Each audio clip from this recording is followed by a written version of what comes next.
Dan pemirsa, untuk membahas lebih lanjut mengenai peluang timnas Indonesia yang akan menghadapi Vietnam di final Piala AFF U23 tahun ini, telah bergabung bersama kami pengamat sepak bola Binder Singh.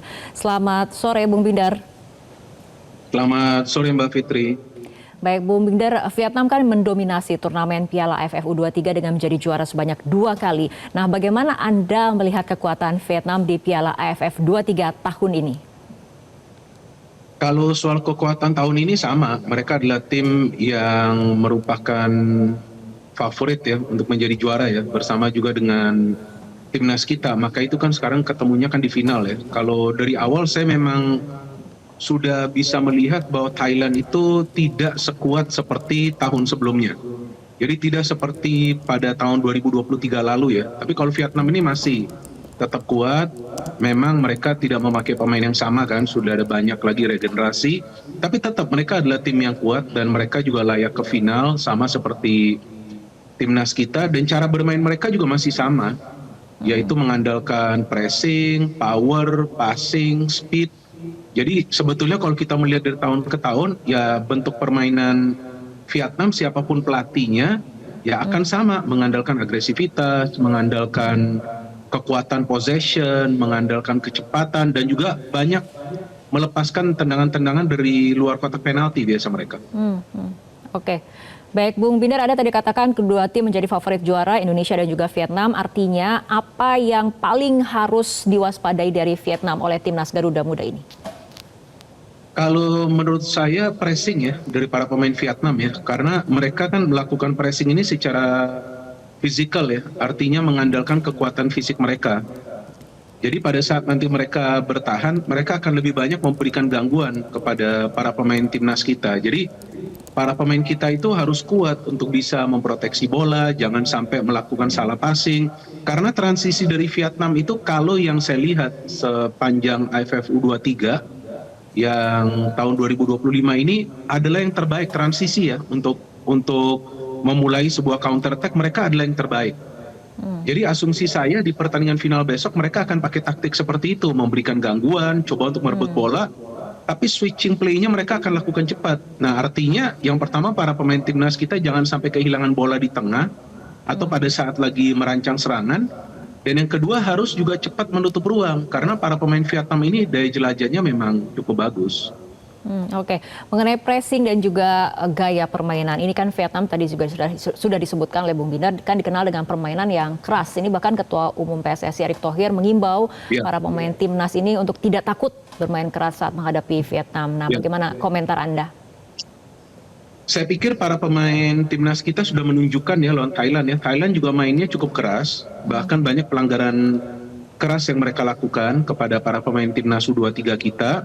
Jadi saya pikir para pemain timnas U23 kali ini sudah siap tentunya. Jika memang nanti ada permainan yang memang keras dari Vietnam, karena mereka sudah merasakan itu lawan Thailand. Thailand juga mainnya keras tapi tidak sekeras Vietnam karena mereka tahu kapan mereka perlu agresif, kapan mereka perlu main agak cooling down. Tapi kan kalau Vietnam ini ya modusnya ini selama 120 menit pokoknya main keras.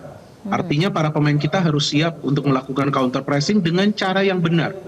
Bukan artinya bermain keras itu dengan melakukan banyak pelanggaran. Karena Vietnam juga adalah tim yang bisa memanfaatkan situasi bola mati. Jangan sampai pelanggaran dekat kotak penalti timnas kita, kemudian mereka bisa memanfaatkan situasi bola mati. Dan yang kedua, jangan terpancing emosinya Mbak. Ini yang kadang-kadang adalah kelemahan dari para pemain kita.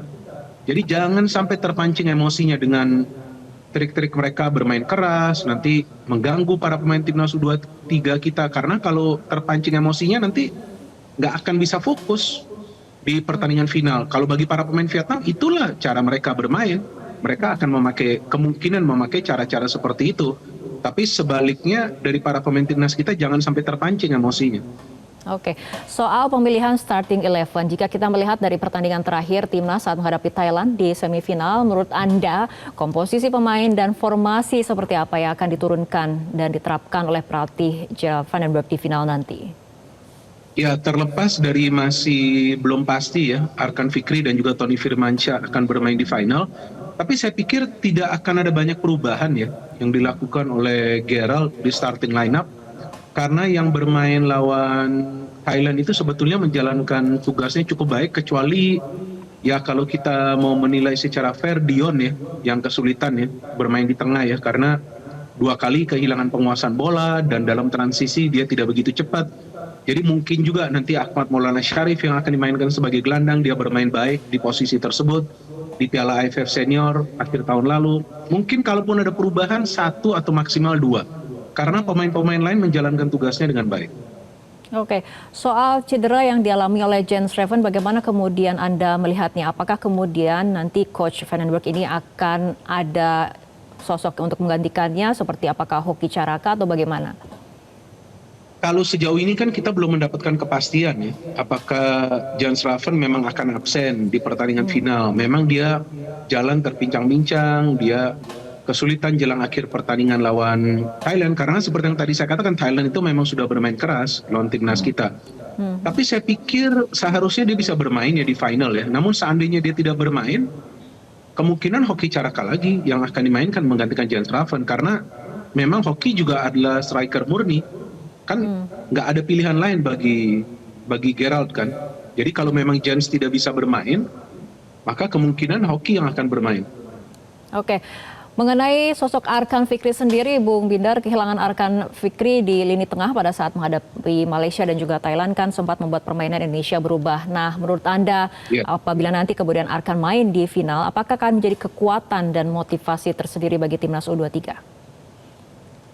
Jika Arkan Fikri bisa bermain, tentu itu adalah tambahan kekuatan ya bagi timnas U23. Karena Arkan Fikri ini kan pemain yang punya jam terbang luar biasa ya. Dia sempat juga bermain bagi timnas senior. Sebelumnya 2023 juga dia menjadi bagian dari skuad yang main di final juga. Jadi Arkan Fikri itu kalau bisa main, plus poin, tambahan kekuatan bagi timnas U23 kita. Tapi seandainya dia tidak bisa bermain, kemungkinan Donitri itu yang akan dimainkan di posisi tersebut. Seperti lawan Thailand, dan Donitri bagus main di posisi tengah sebagai kreator, oke juga dia. Dan memang speed dia tidak sebaik Arkan Fikri, tapi passing-passingnya banyak yang sukses, banyak yang akurat. Jadi kalau memang Arkan Fikri tidak bisa bermain, saya pikir penggantinya nanti kemungkinan adalah Donitri Pamungkas. Oke, baik. Bung Binder, kita tentu berharap Indonesia bisa menang atas Vietnam dan menjadi juara Piala AFF U23 lewat pertandingan 90 menit saja. Namun jika skenarionya harus adu penalti di laga final nanti, bagaimana catatan Anda? Ya memang sih tidak ada jaminan kalau sudah menang adu penalti kemudian akan menang adu penalti lagi, kan nggak ada jaminan seperti itu, karena adu penalti kan 50-50 ya Mbak ya. Jadi memang nggak ada jaminan, tapi saya pikir dengan tekanan yang sebegitu tinggi lawan Thailand dan dengan permainan high tempo yang dilakukan oleh para pemain selama 120 menit, kemudian adu penalti bisa sukses, saya pikir dari segi mentalitas para pemain kita sudah siap. Kalaupun nanti di final adu penalti, saya yakinlah mereka tidak akan khawatir apalagi takut. Cuma kan yang kita harapkan kalau bisa 90 menit itu sudah selesai. Tapi mungkin juga bisa sampai 120 menit ini pertandingan. Di final ini mungkin 120 menit selesai ini. Saya pikir kalau sampai ke penalti mungkin Vietnam juga gak akan mau sampai penalti, karena penalti itu sudah 50-50. Mungkin Vietnam pun akan bermain dengan high pressing. Mereka juga coba akan memberikan perlawanan ya kepada timnas U23 kita. Jadi saya pikir mungkin kalaupun pertandingan ini harus dilanjutkan sampai 120 menit. Oke, baik Bung Bindar, dalam laga final nanti antara Indonesia dan juga Vietnam ini kan dipastikan akan menggunakan teknologi video assistant referee atau VAR. Nah, menurut Anda kehadiran VAR ini apakah akan membuat laga menjadi semakin transparan, semakin fair atau bagaimana? Ya, kita harapkan akan semakin transparan, karena VAR itu kan adalah alat teknologi untuk membantu wasit jika wasit tidak melihat kejadian di atas lapangan atau wasit tidak mengambil keputusan sesuai dengan kejadian. Jadi semacam koreksi yang bisa diberikan kepada wasit.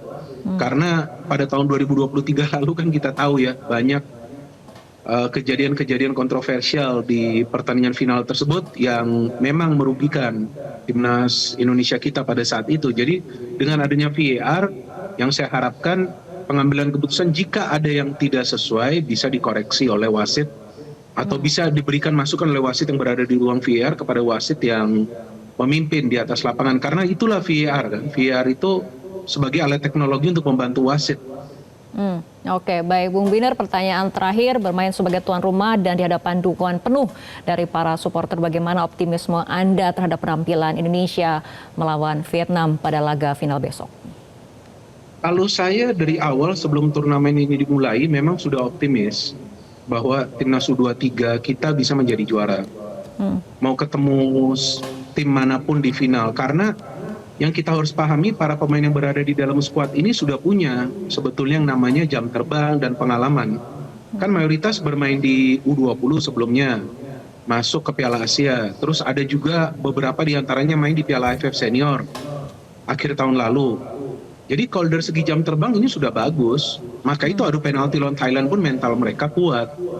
Jadi saya optimis seharusnya timnas kita bisa menjadi juara dan pelatihnya juga oke. Pelatih yang sekarang ini kan meminta para pemain itu lebih fokus ya dalam menyerang ya, dan itu memang nggak gampang bagi para pemain kita karena kadang-kadang tuh terlambat turun kan setelah menyelesaikan serangan. Tapi saya melihat memang dari cara bermain, dari materi pemain yang sudah punya jam terbang, ya seharusnya menjadi juara. Dan kalaupun tadinya Indonesia bermain di luar negeri, artinya tidak bermain di Indonesia pun memang ini tim yang bagus. Tinggal bagaimana jumlah kesalahan itu, kesalahan-kesalahan yang tidak perlu. Itu yang benar-benar harus dikurangi. Karena kalau kita perhatikan, Thailand itu bisa mencetak gol karena ada kesalahan dari pemain kita. Coba tidak ada kesalahan, Thailand tidak akan bisa mencetak gol ke gawang timnas kita. Nggak akan bisa. Jadi kesalahan itu yang harus dikurangi. Bukan artinya jangan melakukan kesalahan. Di sepak bola kan biasa ada kesalahan. Kan yang main kan manusia bukan robot ya. Jadi biasa itu kesalahan. Cuma kurangin itu kesalahan. Jangan melakukan kesalahan di ruang pertahanan sendiri atau di lini tengah. Pasti itu Vietnam akan ambil itu bola dan rancang counter, nanti mereka bisa menciptakan peluang yang berbahaya, mungkin juga mencetak gol. Oke, baik. Kita harapkan Garuda Muda bisa memberikan penampilan yang terbaik dalam laga final melawan Vietnam besok. Terima kasih Bung Binar telah berbincang bersama kami sore hari ini.